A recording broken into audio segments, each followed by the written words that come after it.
Bonjour, je m'appelle Marie-Thérèse Sambou, je suis la présidente de la Coalition nationale pour l'abandon du mariage d'enfants au Sénégal.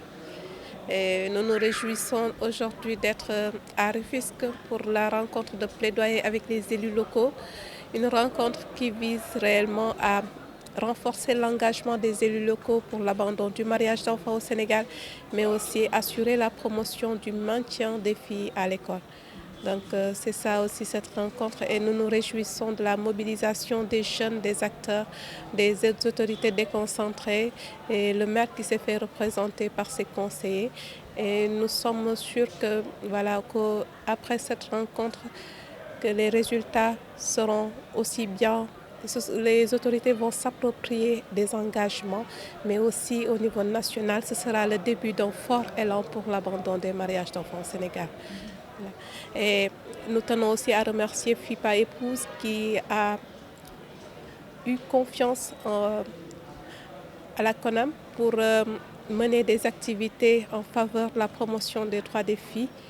Et au-delà de la CONAM, il y a toutes les organisations qui sont représentées, les organisations membres de la CONAM comme les organisations communautaires, les acteurs qui sont des porte-voix. Et tout cela, en tout cas, augure des lendemains meilleurs et surtout, ça renforce, en tout cas, l'engagement que nous notons de la part des uns et des autres pour que les droits des filles soient une réalité au Sénégal, la promotion des droits des filles soit une réalité au Sénégal. En fait, pour nous, c'est important de lutter contre les mariages d'enfants parce que les mariages d'enfants sont des portes.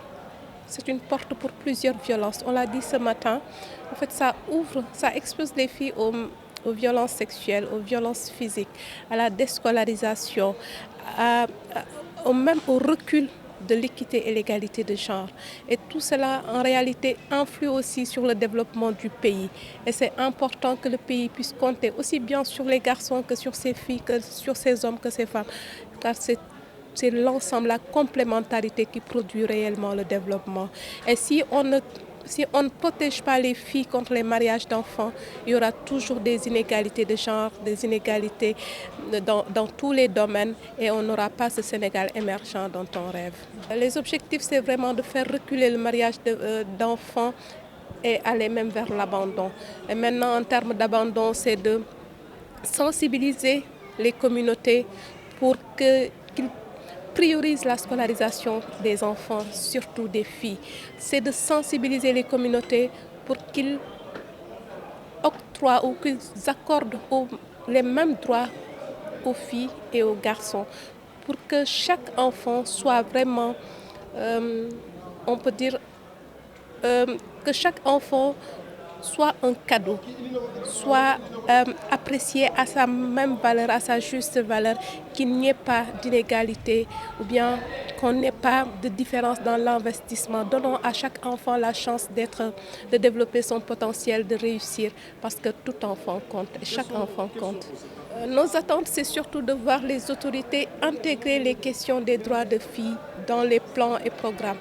Et ça veut dire que c'est des budgets sensibles au genre, c'est l'intégration des questions, en tout cas liées au maintien des filles, comme par exemple des bourses scolaires, faire en sorte que dans la mairie, que les établissements intègrent les besoins sexospécifiques des filles. Tout cela, en tout cas, favorise réellement la création d'un environnement juridique favorable, en tout cas d'un environnement sécurisé pour que chaque enfant soit vraiment un leader potentiel pour notre pays. Et ça, on ne peut l'avoir qu'avec des élus locaux conscients de la valeur de chaque enfant, fille comme garçon, et des budgets vraiment sensibles au genre où tous les besoins sont pris en compte. Ne pas généraliser les besoins, mais intégrer les besoins spécifiques des filles comme des besoins spécifiques des garçons, parce que c'est cela en réalité qui produit le développement. Et c'est ça en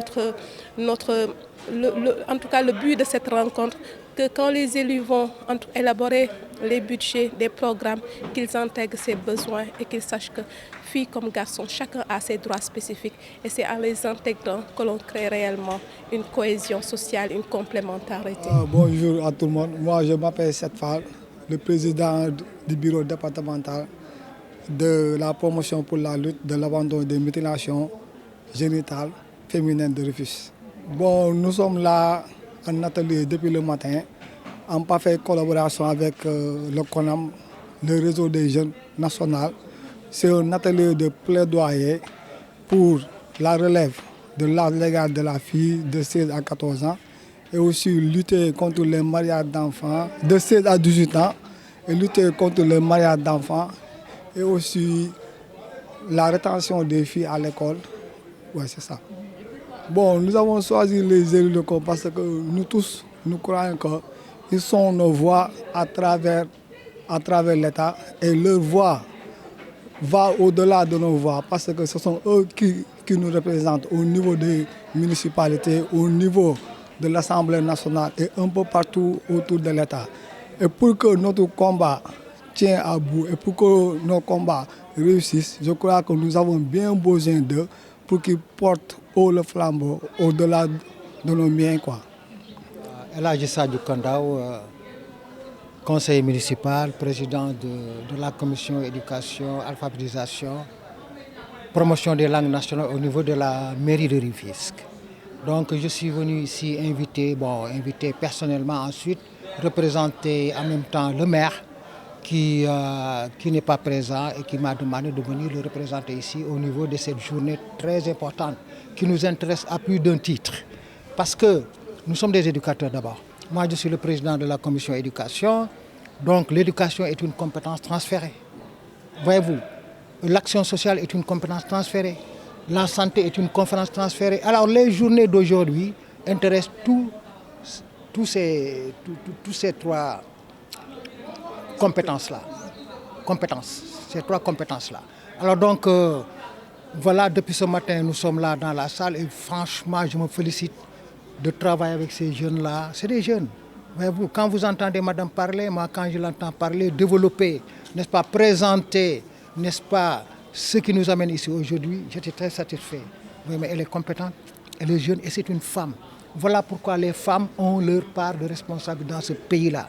Il faut dès à bas les impliquer. Donc, dès à bas, bon, aujourd'hui, nous sommes là pour parler des mutilations congénitales, pour parler du maintien des filles à l'école, pour parler du mariage précoce. Les mutilations génitales, c'est très facile de faire le plaidoyer.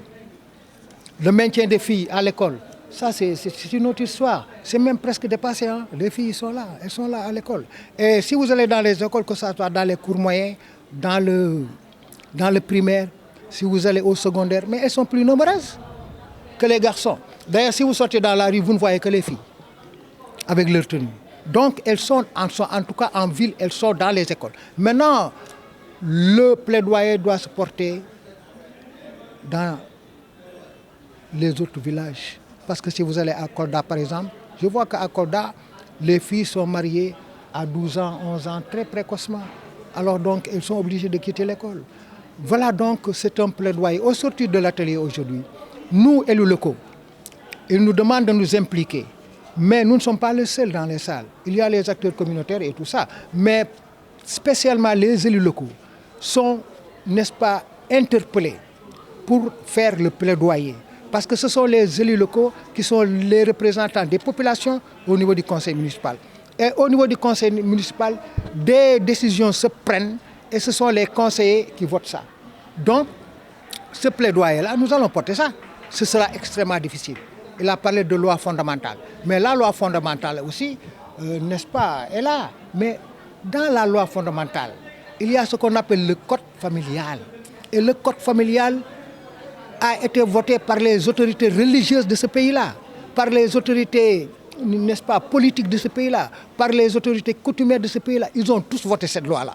Et dans cette loi, malheureusement, à 16 ans, on peut donner une fille en mariage. Maintenant, il faut réformer l'article 111 de ce code-là, qui parle de ça. Il faut aller vers cette...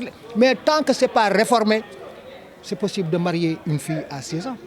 Donc nous allons faire le plaidoyer peut-être pour réformer ça, bien que, n'est-ce pas, nous avons aussi nos valeurs culturelles, nous avons nos valeurs socio-culturelles qui sont là, nous avons hérité ça de nos ancêtres, et puis sur le plan de la religion, je reviens, parce que c'est un problème fondamental et très sérieux.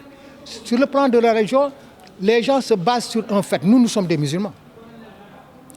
Nous sommes des musulmans. C'est une religion dont je peux parler. Dans la religion musulmane, nous avons vu que le prophète a pris femme à 9 ans. Une femme qui avait 9 ans. Alors les gens donc se basent sur cet argument-là pour valider le mariage précoce. Alors, maintenant, quel est le problème?